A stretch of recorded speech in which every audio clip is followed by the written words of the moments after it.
Okay, hello there everyone. My name's Ginny and I'm here to welcome you to this month's edition of the Glocalisers webinar series. So, first of all, you may be wondering what we mean by Glocalisers.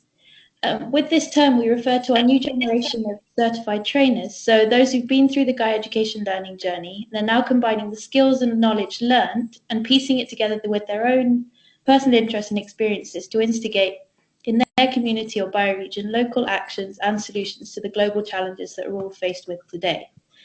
So I mentioned there the Gaia learning journey. This consists of the various steps that are required to achieve the trainer certification. That is, an eco-village design program in one of the host sites spread across 48 countries, the online Design for Sustainability program, made up of 4 modules plus an end-of-project design studio, which you can take separately or as a whole 10-month program.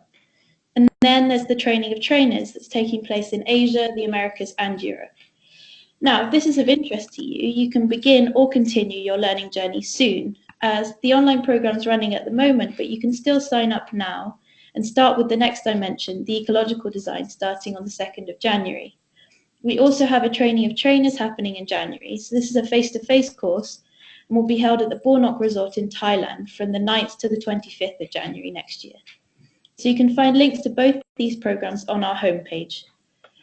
And one last announcement before we begin. So over the past few months, Gaia Education has been working in partnership with the UNESCO Global Action Programme to develop the SDGs flashcards. These cards are to be used in workshops focused on engaging participants in the vital conversations that need to happen around implementing the Sustainable Development Goals at the local level in each and every community around the world. So Gaia Education has run and will continue to run SDGs training workshops in various different countries in which these cards are used. But you can also purchase your own set of cards in order to host the training yourself. So you can find out more about our training workshops and buy the flashcards on our site too, and you'll find the link to this at the bottom of our homepage as well. The cards are currently available in English, French, Spanish and Portuguese, and soon to be released in Arabic, Russian and Chinese. Now, back to the topic of this webinar. So today we're joined by Gaia Education Certified Trainer Pupak, who's going to be exploring the concept and practice of rewilding the Fertile Crescent. So Pupak will share for about 30 minutes and then we'll leave time, so about 15 minutes or so, for any questions that you may have. Over to you, Pupak. Thank you. Thanks, Ginny. Hello. Hi, everybody. Thanks for joining and thanks for being patient. So I'm Pupak and I grew up in Iran. And yeah, I've done the TOT training. So I'm a Gaia Education trainer. And actually, I'm here on my way back to Iran to bring the first EDE to the country after 4 years of having completed my own first EDE. So it's a great moment for me. I've just left home and I'm on my way. So I'd like to talk to you about rewilding the Fertile Crescent, and I'm just getting my presentation, I think, here ready. So I do the share button. I turn my camera off first of all, yes, and then I do the share button. And with that, you should be getting share screen. Right, there we are. So do you see my screen here? Yes, we can see it now, Pupak. Okay, so welcome to Rewilding the Fertile Crescent. Let's start from the beginning. Where is Fertile Crescent and what do we mean by rewilding it? So the Fertile Crescent, you might be familiar with the term. It's an area of land between the Tigris and Euphrates rivers here, bound to the east, and is actually defined by the Nile River to the west. To the east, we have the Zagros Mountain. To the north, we have the Taurus Mountains. The south, we have the Arabian Desert Peninsula. So is this part of the world that used to be very fertile? This is the area we're looking at the moment. Now, the word Fertile Crescent, it was coined by a historian called James Henry Breasted in 1914, actually. That's about the era that it came into being. And what he wrote then was that there is no name either geographical or political, which includes all of these great semicircle. That's, yeah, I've mentioned earlier. So hence we are obliged to coin a term, and we call it the Fertile Crescent. So that's, yeah, that's really the history of the terminology, how the word, came into being. Now, this area also is known as the Middle East. So let's look at the history of the Middle East and how that came about. The term Middle East came into circulation, into being in about 1850s in the British India Office. And then there's an American naval strategist called Alfred Thayer Mahan that used this term in 1902. And so then vaguely then it was described as the area between the Arabia and India. Now, again, another brief moving into the coming into being of the using this terminology, the Middle East. You have to also remember that there's another terminology, the Far East, and then the Near East. So the Near East was the countries near the shore of Mediterranean, so the Turkey, and the Far East referred to the further countries like China and Japan. And then, so back then, this area between Mesopotamia to Burma, vaguely that area was called, between the Near East and the Far East was called the Middle East. Now, again, in the late 1930s, this word Middle East was used more and more by the British policymakers. So then we had the Middle East Command that was established in Cairo in the 1930s.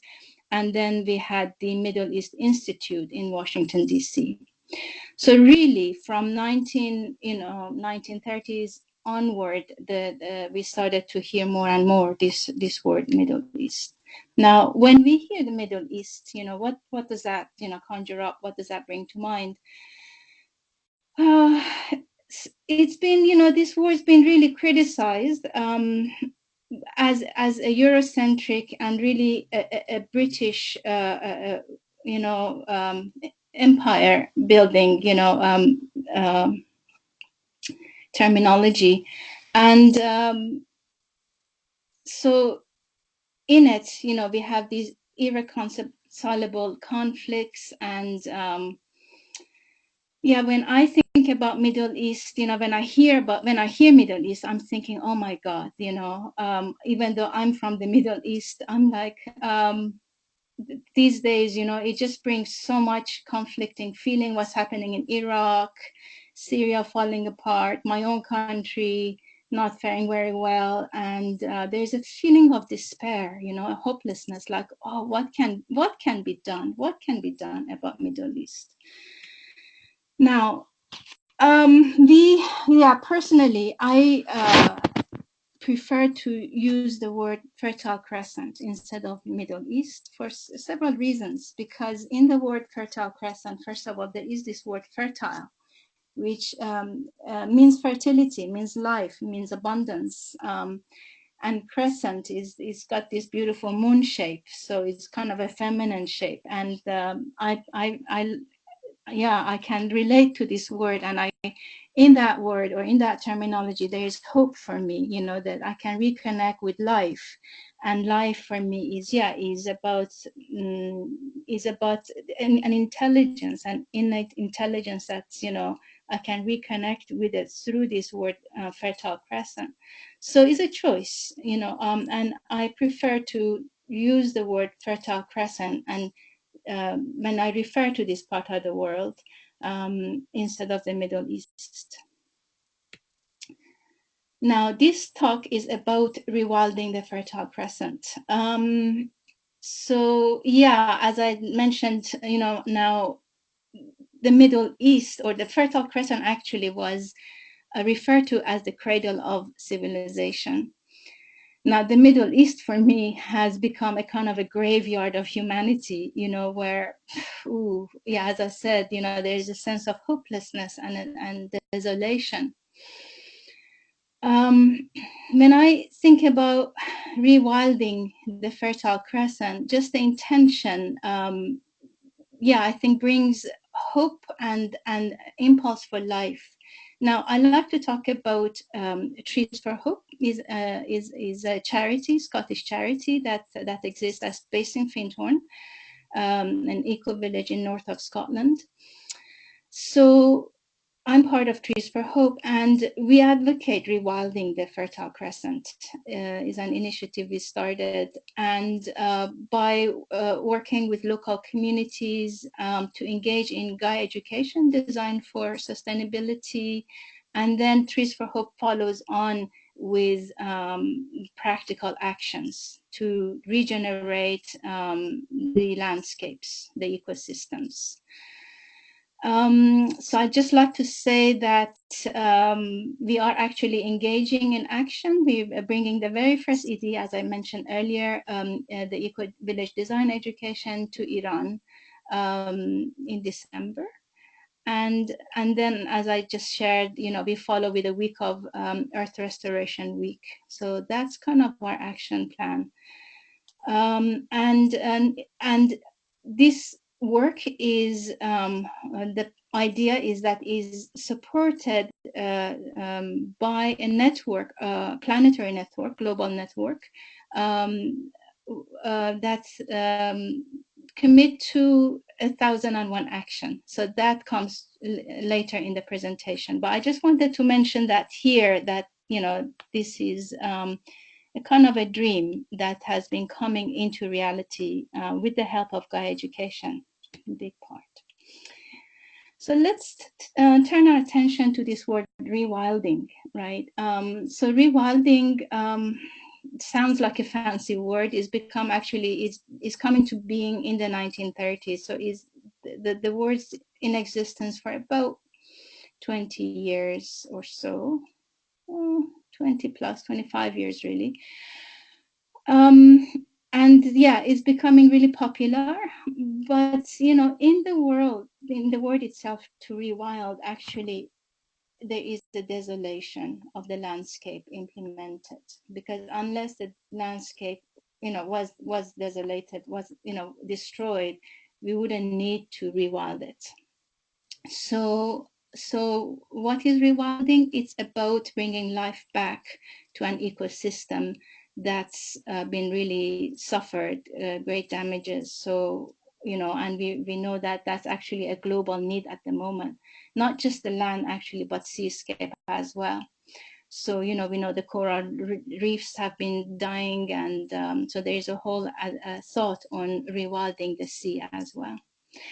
And also I like to mention here that rewilding for me has an outer, like rewilding the land and the sea, but also it has an inner dimension. Because we need to also really address the root of the problem. And this, the devastation is really human made, and unless we look at ourselves and reconnect with nature, with our own inner nature, we won't really be successful, I feel, at rewilding the world. So we're looking at both the inner and the outer rewilding, and I'll be talking about principles of rewilding here. Why rewild? Well, I think for the listeners of the webinar, that should be rather obvious. Rewilding infuses life, into the landscape, brings hope, and also it reconnects community. And also there is, I think, a hope and a promise about reversing the damages, of really centuries. So I think, we know that we're facing a peril, and rewilding can be a way forward, among many other ways. How to rewild, right? So I talked about the two dimensions of rewilding, the inner and the outer.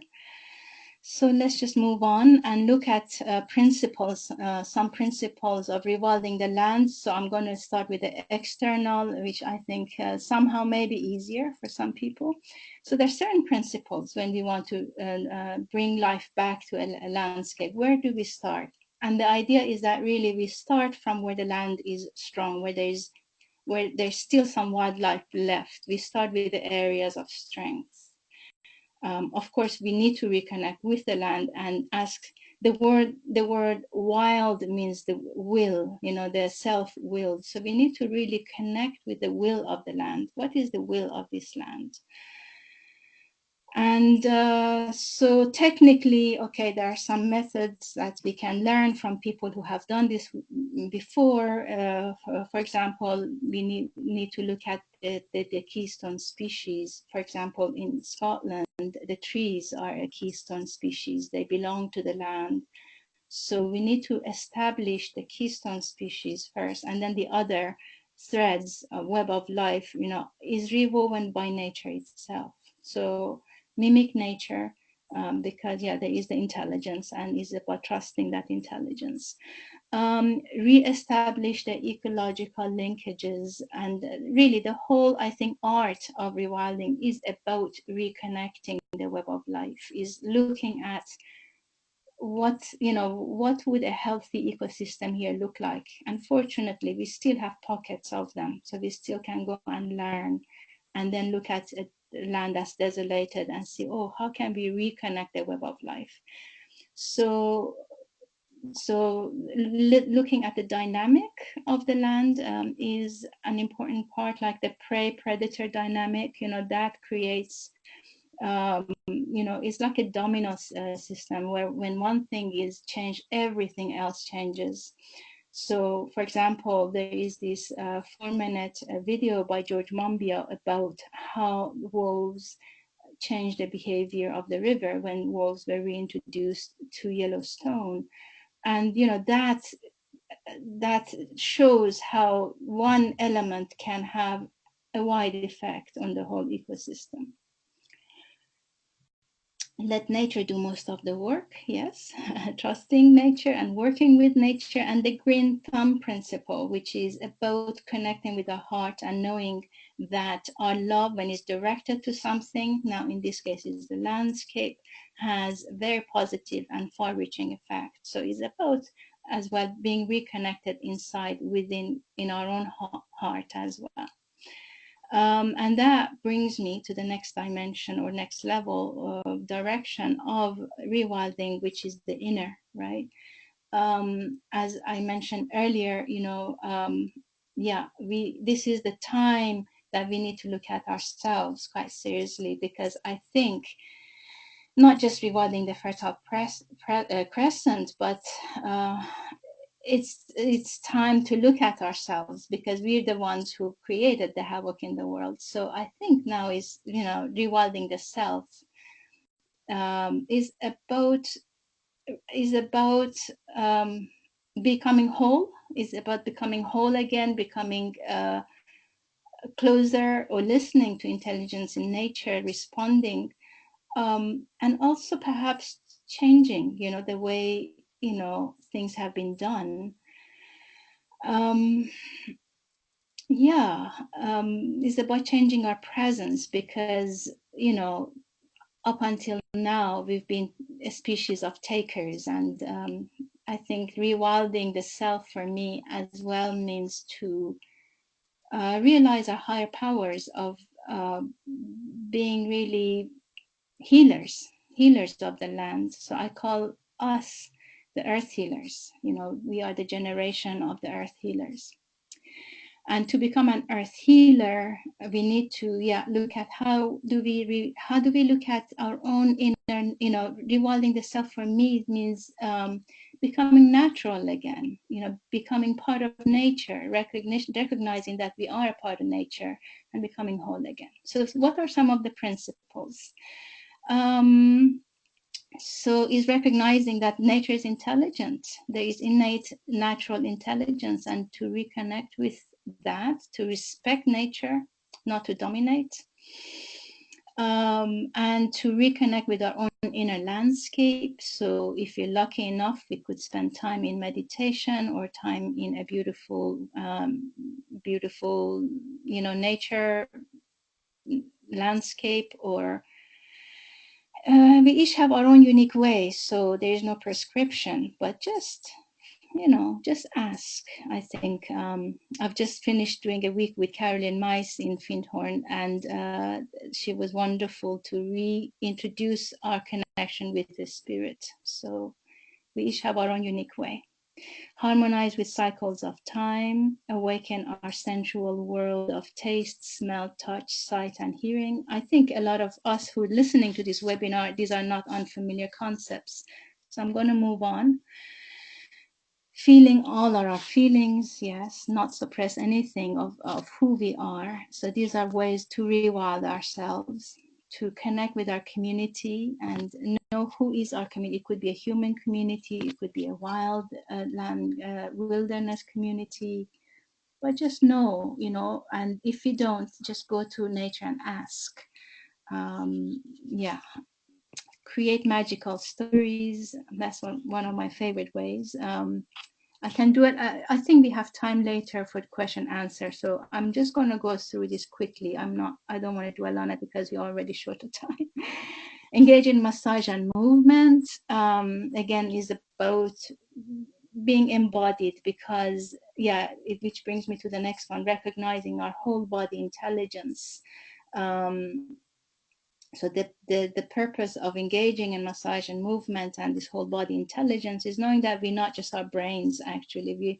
Our whole body has a way of perceiving and responding. So that makes us more alive as human beings and more responsive and more present to ourselves and to our lives and to our service, really. Practice gratitude and self-compassion. So the last three ones, gratitude, facing our pain and fear, and then allowing for metamorphosis and trusting nature, is actually principles of active hope that was developed by Chris Johnston and Joanna Macy. So that in itself has a movement of abilities to change a situation when we are fully present.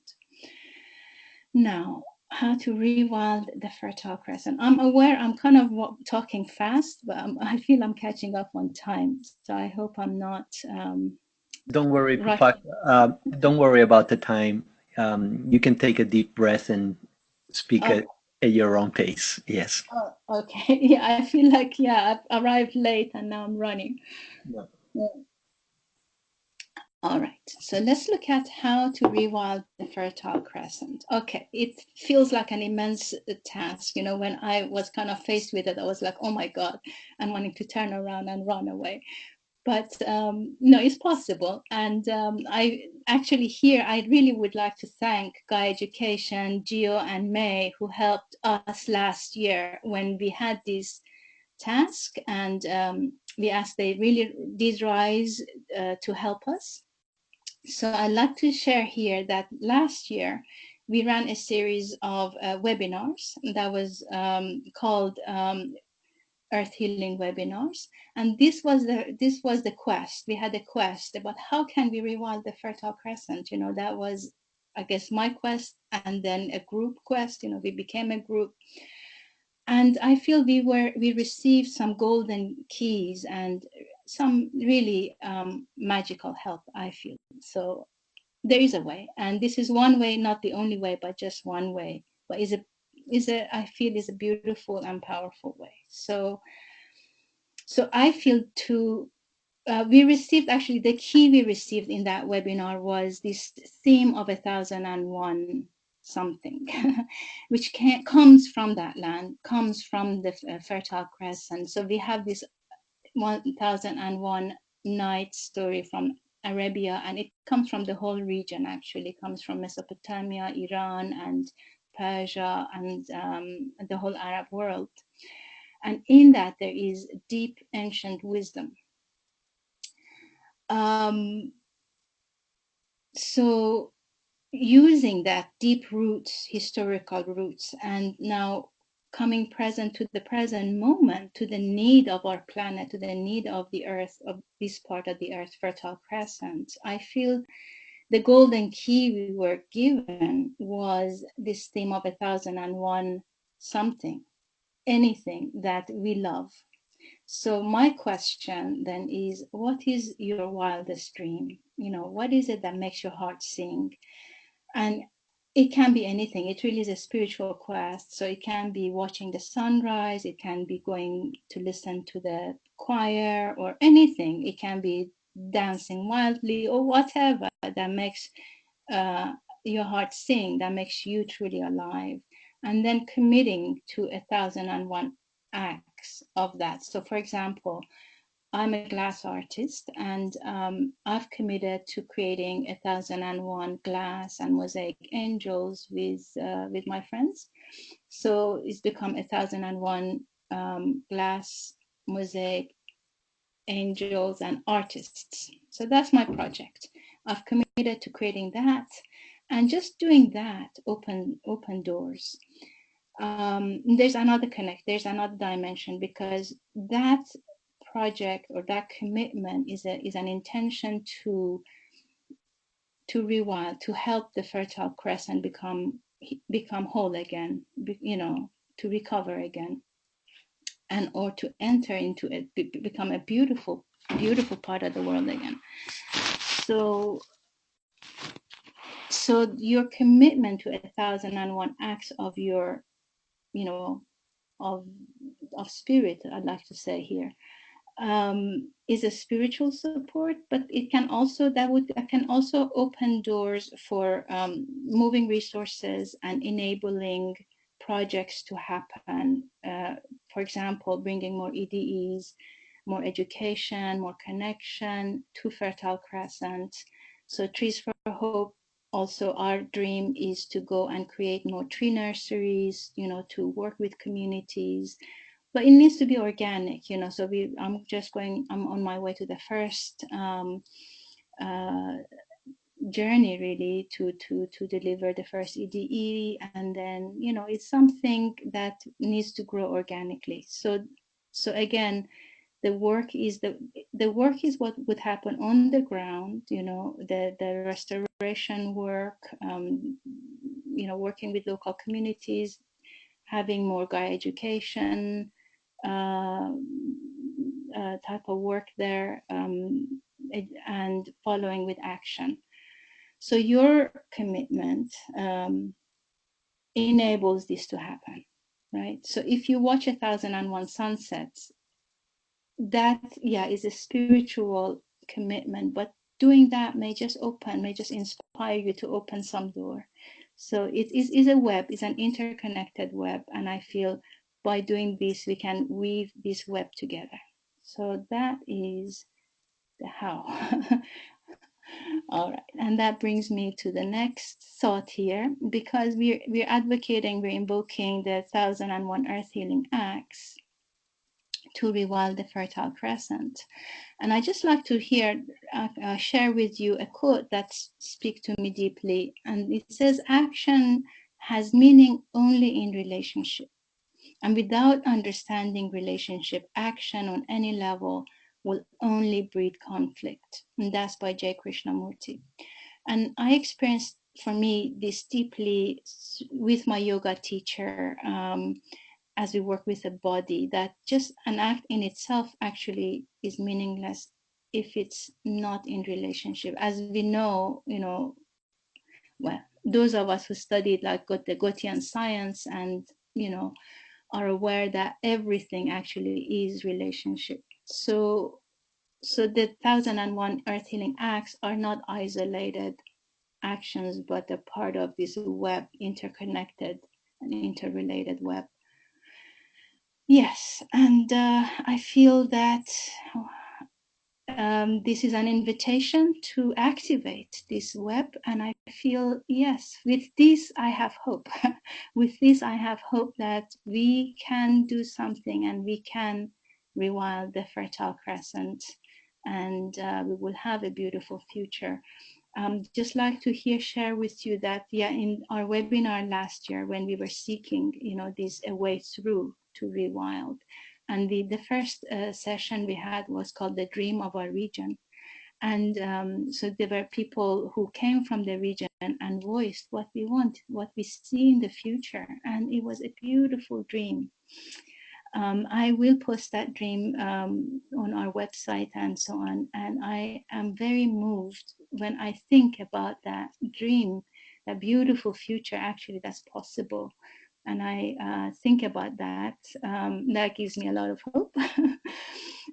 So again, this is just a small, if we calculate, so if each one of us commit to 1,001 acts, that makes us joyful, and there are 1,001 of us doing that, so that's over 1 million acts, 1,002,001 acts actually, and that I feel can make a difference. So my last slide here. We'd like to invite you to join us to engage in a social and economic process to support the return of all life forms, including people and wildlife, to the Fertile Crescent where we belong. So yeah, it's not just the wildlife that's gone. We know about the migrants, and I myself have not been home for over 30 years. And we miss home, we want to be at home. So we hope that we will go back home and contribute in the healing and rewilding of the Fertile Crescent. So thanks for joining me. That's my slide presentation, and I'm back here ready to answer any questions. Oh, thank you so much, Pupak. I think this was really great, and maybe we can hear, since we only have very few people attending, I think other people might have had some problem with on the technical end. But since we have few people, I'm going to unmute everybody's microphone. And in that way, if you have any questions or comments that you want to make with Pupak, this is your opportunity to do so. So I see that Sandrine is with us, and John, and Jeannie, and myself. And so any questions, any clarifications, John, Sandrine, Jeannie?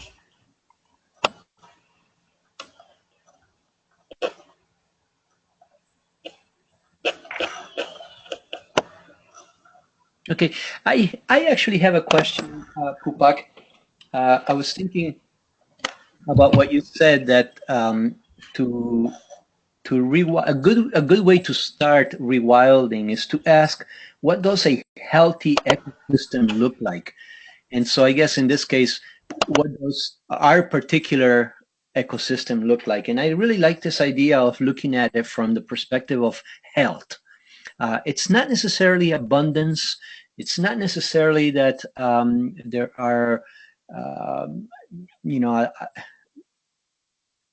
I guess what I want to say is that it's not necessarily about quantity, but it's more about the quality of the system, right? And you said something about Keystone Species. I wonder if you can say a little bit more about that, because it seems like that's the key. Right. So, when we look at a landscape, so we're looking at, say, rewilding a damaged landscape. And, I think it depends on how damaged that the landscape is, right? If the landscape's completely devastated, I think then we need to look into the history and understand what was there before, right? So if the land, some lands never had trees. It depends on how far back we want to look at, actually. So trees are, as I mentioned, are keystone species, and some land might have, I think, as I said, is about reweaving this web, the web of life. So in Iran, for example, we had the Asiatic lion, and the Asiatic lion is gone, and we had the Caspian tiger, where I grew up in the Hyrcanian forest, and they are gone, and these are keystone species. The Caspian tiger actually disappeared 90 years ago, and So if the large carnivores come back, they would make a huge difference to you know, they would truly bring life back. We still have tigers in the Himalayas, but they're gone. Yeah. So I think, yeah, it depends on, I think, the degree of damage and you know, how ready. I think it's also a social process, because the landscape can receive the tigers back. For example, the landscape has no problem, but it's also you know, the human communities are frightened, and they have to lose, you know, their fear of the large carnivores and nature, really, to welcome them back. And that's also a similar process in Scotland, for example. Did I answer your question? Yeah, yeah. That's exactly what I was looking for, is the role that the keystone species play in it. But that brings up another question, at least in me, and maybe John and Sandrine or Jeannie will have another question as well. But I also I'm curious about the role of human culture in rewilding. So I wonder if you can say something around that. I mean, obviously, to rewild, the humans have to intervene in the ecosystem. And by doing so, they're also kind of shaping it, right? That's a tricky one, actually, because we are the ones who damage the ecosystem. And actually, if we're not part of the equation, the nature will recover very well without us. You know, it's just all a matter of scale of time. So I know an ecologist who's, you know, he was very much in favor of humans not being there, so the wilderness can return. It really is I think is a balance. But as you spoke the key word, which is consciousness. You know, is about who we are and how we are. So I think this is a defining moment of changing our relationship to ourselves, about who we are, you know, and to world and the wilderness. You know, I think the wilderness really, I think, mirrors to us about who we are. So yes, I think the wilderness, I think, in the Fertile Crescent, anyway, could not recover. It you know, it has a better chance of recovering with communities. Yeah, communities, but in a different, as custodians of the land and the sea. Mm-hmm.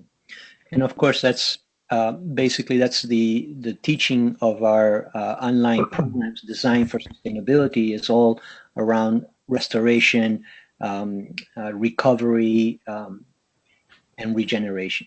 Absolutely. So, yeah, I'm going actually to our focus in Iran. The first week is on the ecological dimension, and what you spoke about, you know, the recovery of the land, very much is part of that module, part of the what we will focus on. Mm-hmm. Can you tell us the dates of the EDE in Iran? So it's the 6th of December to the 13th. So we are running 1 week at a time.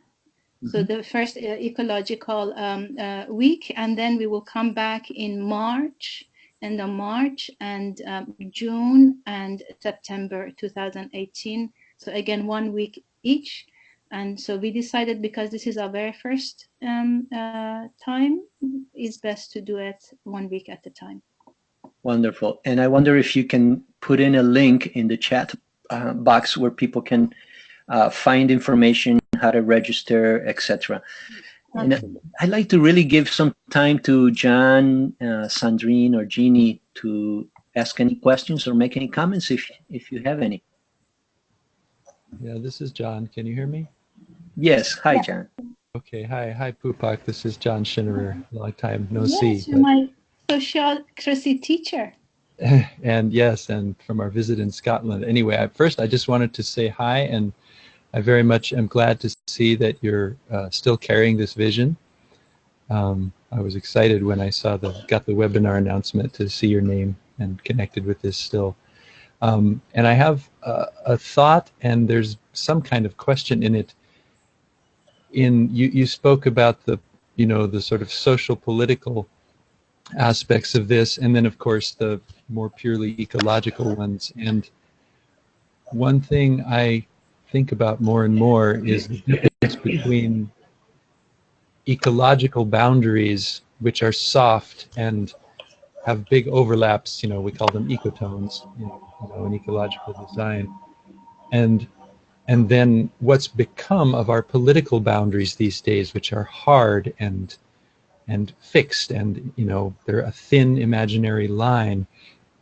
I'm wondering if you could speak to any ideas you have on working with the difference between ecologies go where they go, and then we make these arbitrary political lines. So how might we start to address that difference? And I think I'm not sure about others, that historically humans did not make hard political boundaries. We also had ecotones between our cultures and our tribes. So anything you might want to say about that?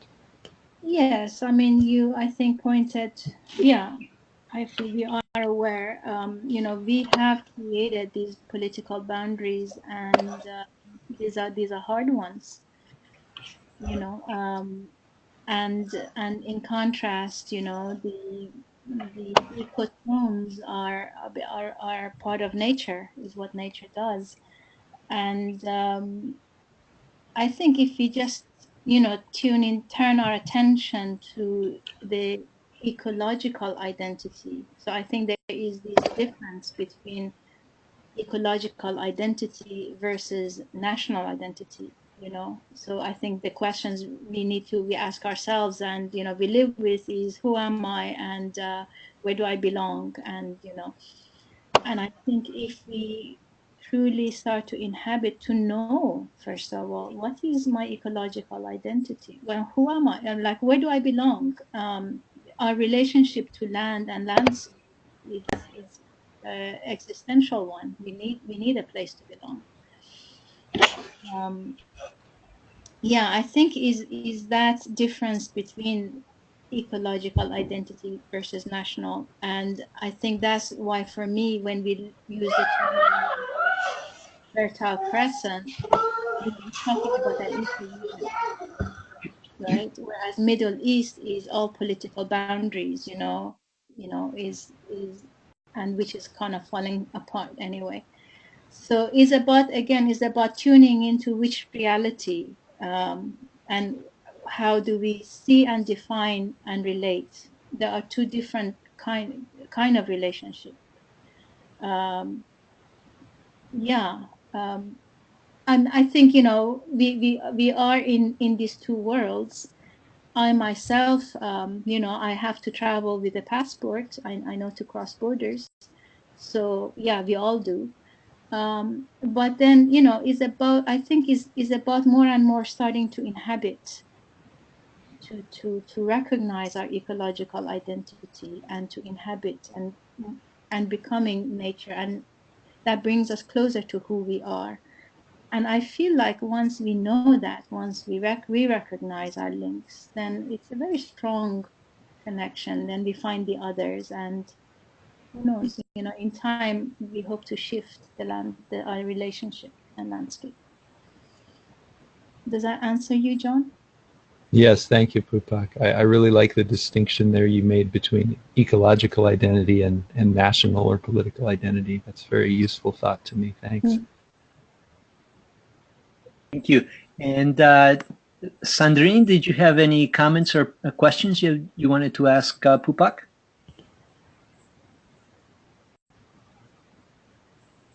Okay, maybe not there. Jeannie, do you?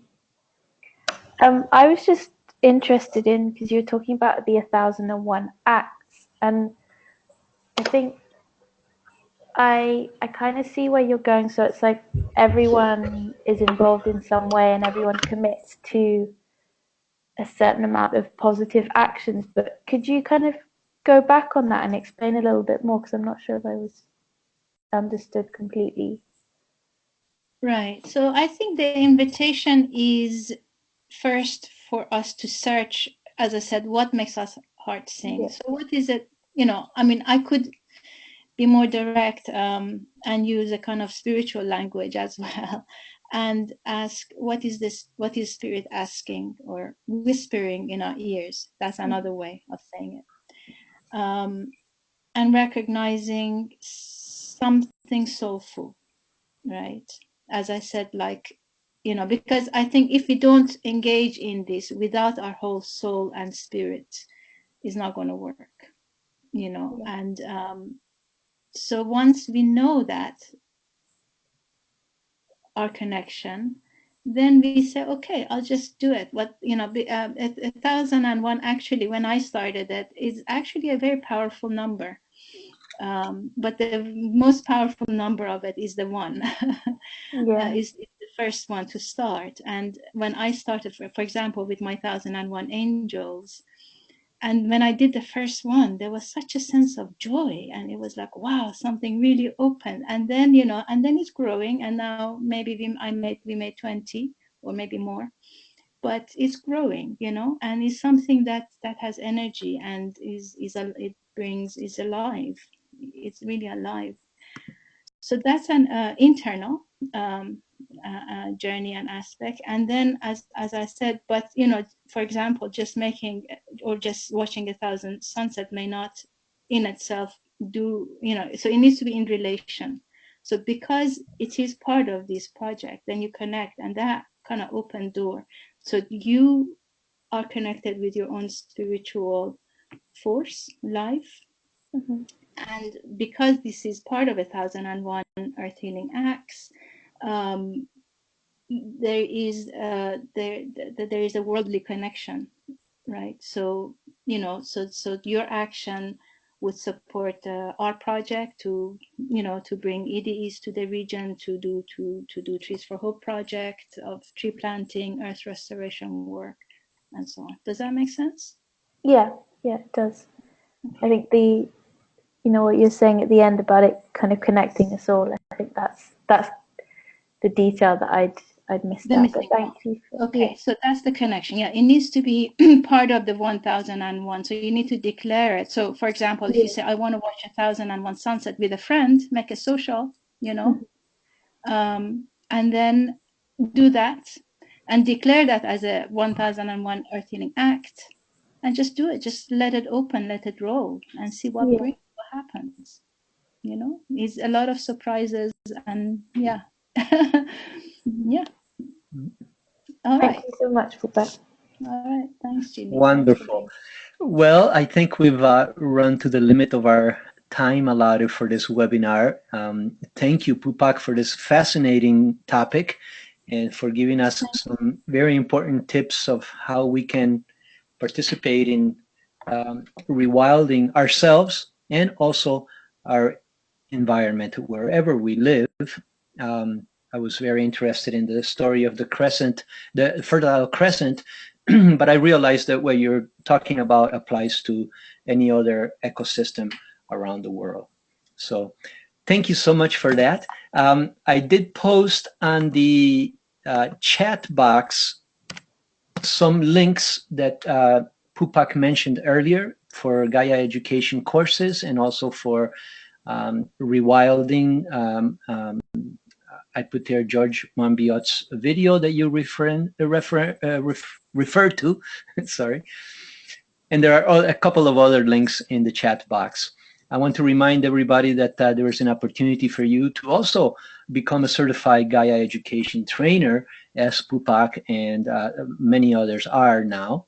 And again, there is a link in the chat box, but you can go to Gaia Education's website and find the Training of Trainers link under face-to-face programs. I hope that you join us in becoming a certified trainer yourself. Also want to wanted to change the slide is what I wanted to do, to invite people to come back for our next webinar, which will be delivered by Peter Gringiger. He's also a Glocalizer in our series and also a certified Gaia Education trainer. So Peter will be talking about regenerative development. I hope that you can catch it, or if you don't, at least catch the recording afterwards. The last thing I want to say is that you can follow Gaia Education on or all the social media. As you can see right there, we have Facebook pages, Twitter, YouTube, and others, media, etc. So, without further ado, thank you, everybody. And Thank you. Please share the recording with others. Thank you, Pupak. Thank you, Jeannie. And bye-bye. Bye-bye. Bye.